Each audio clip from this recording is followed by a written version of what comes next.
So finally दोस्तों आप लोग देखोगे ओएनजीसी ने अपने Q2 के नंबर डिस्क्लोज कर दिए हैं भाई। तो कैसे रहे हैं रिजल्ट्स और उसका जो इम्पैक्ट है वो कैसा देखने को मिलने वाला, साथ में क्या कुछ अनाउंस हुआ, चलिए देखते हैं। अनाउंसमेंट की हम बात करें तो फर्स्ट इंटरम डिविडेंड कंपनी ने ऐलान किया जो कि 6 रुपये पर इक्विटी शेयर से रहने वाला है, यानी कि 120%।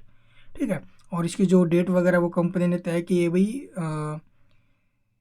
यहाँ पर देखो 20 नवंबर तो इसकी रिकॉर्ड डेट फिक्स की गई है। और इसके अलावा इसकी जो पे डेट है वो आई थिंक दिसंबर के अंदर पे हो जाना चाहिए भैया। ठीक है, चलिए अब देख लेते हैं इसके रिजल्ट्स कैसे हैं और उसका जो इम्पैक्ट है वो कल के दिन हमें किस प्रकार का देखने को मिल सकता है। तो यहाँ पर हम डिस्कस करेंगे इसके जो कंसोलिडेटेड स्टेटमेंट्स है, इसको लेकर all figure in rupees crore में दिया गया डाटा भी। यहाँ पर आपको क्वार्टर एंडेड और ये आपको हाफ ईयर एंडेड रिजल्ट्स देखने को मिलेंगे। बात करें टोटल इनकम की या फिर टोटल रिवेन्यू की, तो करंट क्वार्टर में जो टोटल इनकम है वो 1,62,492 करोड़ की, जो प्रीवियस क्वार्टर में 1,70,866 करोड़ थी, और प्रीवियस ईयर के सेम क्वार्टर में 1,50,131 करोड़, यानी कि ईयर टू ईयर इसकी इनकम में जंप है। But Q on Q basis पर जो इसकी इनकम है वो ड्रॉप हुई है। हाफ ईयर में भी आप लोग देखोगे इनकम में जंप आते हुए नजर आया है।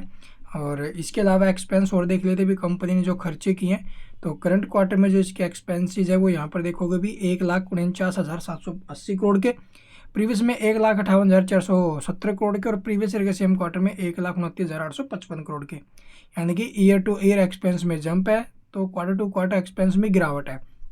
और अब की बार जो इसका रिवेन्यू एक्सपेंस है तो भाई देखो ज़्यादा ही है, मतलब कंपनी ने फिर से प्रॉफिट ही बनाया है। बट प्रॉफिट कितना है चलिए देख लेते भी। Net profit for the period अगर हम बात करें तो करंट क्वार्टर में जो कंपनी ने प्रॉफिट बनाया वो है 9,817 करोड़ का, जो प्रीवियस क्वार्टर में 9,810 करोड़ था, और प्रीवियस ईयर के सेम क्वार्टर से कंपेयर करो वहाँ पर 16,171 करोड़ था भाई। तो ईयर टू ईयर बेसिस पर प्रॉफिट्स में काफ़ी अच्छा डिक्लाइन आया है। But Q on Q basis पर जो प्रॉफिट है वो इंक्रीज हुआ है।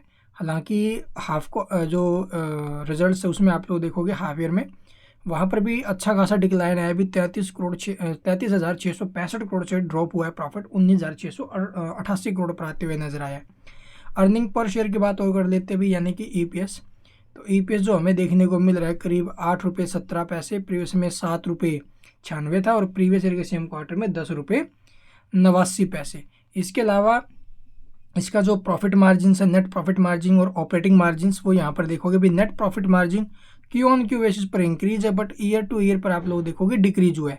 एंड इसी के चलते आप लोग देखोगे ऑपरेटिंग मार्जिन भी हमें ईयर ऑन ईयर बेसिस पर टूटते हुए नजर आए हैं, but Q on Q basis पर हमें इसमें जो है भी इजाफा देखने को मिला है। तो इसका इम्पैक्ट कैसा रहेगा, चलिए मार्केट एस्टिमेट से एक बार कंपेयर कर लेते भी वो किस प्रकार से इम्पैक्ट डाल सकता है। तो यहाँ पर देखोगे ईपीएस आया 8 रुपये 17 पैसे और एक्सपेक्ट किया जा रहा था भी 7 रुपये 40 पैसे, एक्सपेक्टेड को तो बीट किया इसने।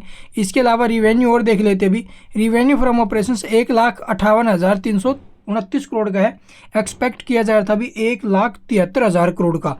तो देख सकते हो भी 1,73,000 करोड़ से तो बहुत कम है ये। तो ईपीएस के मामले में बीट किया ठीक है, लेकिन रिवेन्यू के मामले में यहाँ पर मिस हुआ है। तो यहाँ से आप लोग देखोगे थोड़ा सा नेगेटिव इम्पैक्ट आ सकता है, क्योंकि प्रॉफिट वगैरह भी इसके टूटे हैं भाई। तो कल इसके ऊपर हो सकता है भी नेगेटिव इम्पैक्ट आए, और बाकी देखेंगे कल के दिन। And thank you for watching the video.